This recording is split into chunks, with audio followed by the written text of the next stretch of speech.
Phone is always there. Yan po yung ating henerasyon ngayon.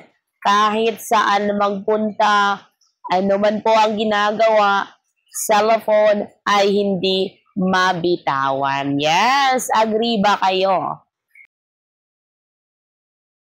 Kaya minsan, nararamdaman natin, sumasakit na yung mata, sumasakit na yung ulo, nagluluha na yung mata, dahil po yan sa ating kaka-cellphone.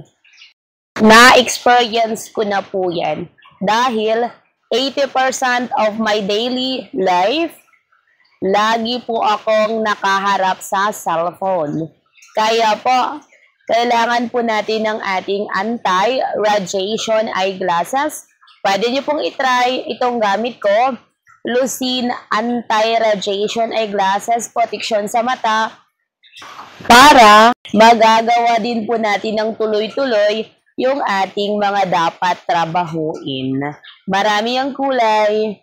Check lang po ng basket.